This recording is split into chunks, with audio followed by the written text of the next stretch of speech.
everyone, Jenna Kramer here, and today I wanted to share with you one of my favorite strategies. A lot of the strategies that I use are on my website, so let me give you a refresher on how to find that. So if you go to either the Lodi High School or Lodi Middle School main web page, the upper right hand corner is the Staff tab, and a drop-down menu will appear. Under Professional Development, you'll see Literacy Resources. If you click on that, it will take you to my Weebly webpage.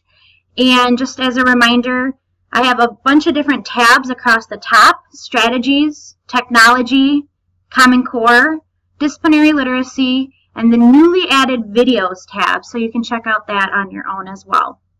So the thing I'm going to show you today is under the Strategies tab. And here is a master list of a lot of the strategies that I will reference during a coaching conversation. You by no means need to know all of these strategies, but I might reference them and have you come back to it by accessing this page. So the strategy I want to show you today is PRC2. When you click on it, it's going to open up as a Word doc. Many of these things are still in Word doc format, and I have started to transfer some of them over to Google Doc. This one is a Word doc. So what you'll need to do is hit Enable Editing at the very top, and then it will put it in the fancy Lodi Literacy Strategy format.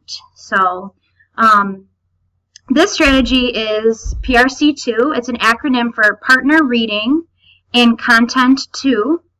And this is one of those great strategies for textbook reading, or if you're reading a complex text and there's a lot of facts, that sort of thing. So this document is actually for students, and since it is editable, you can change it to fit your needs. So if you want to change some of the language or the focus of the activity, you can go ahead and do this. But this is a strategy that will just help students and guide their conversation about the reading that they're doing together. So on the sheet it says, sometimes you'll be lucky enough to get to read a complex text with a partner, so you can figure out what's going on and what's important to remember together. Your job is to understand what is going on, that's the comprehension piece, and make sure your partner understands it as well. So when partners are looking at a text together, they're going to read it. They can choose to do that out loud, or at the secondary level, a lot of students prefer to just read it in their head. So as they're reading, they'll have some tasks that they need to do. But the first step, we always want to encourage students to preview the chapter or the reading. So have them look at the text structure, how it's organized, and have them look at the text features, the photographs, the diagrams, the bolded words, that sort of thing. The first thing that they can talk about is who wrote it and why is that significant.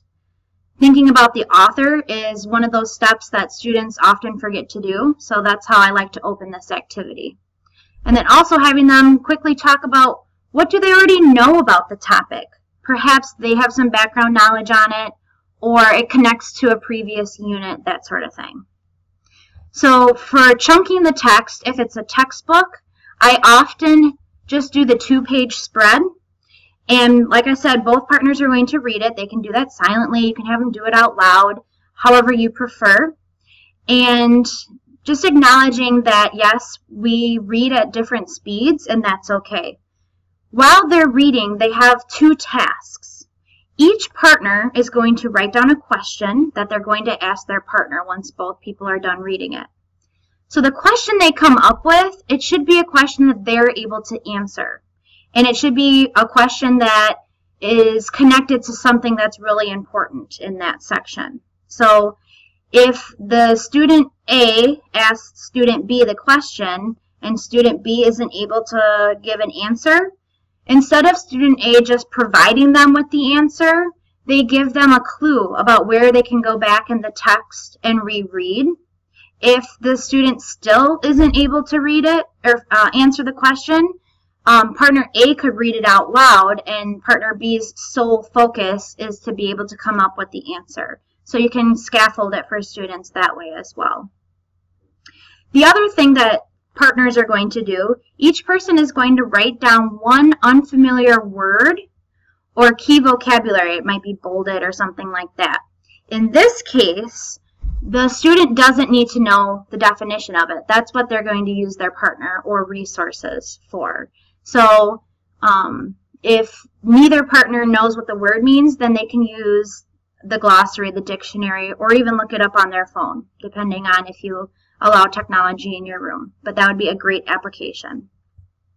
So that's kind of the process. They take turns, they pose questions, they're talking about the vocabulary, finding definitions, and that's the focus of this activity.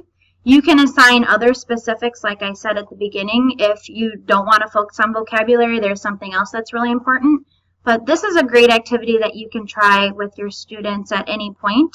And if you'd like me to come in and co-teach an activity like this, just let me know. I would love to do that. All right, I hope this was helpful, and I will see you guys soon.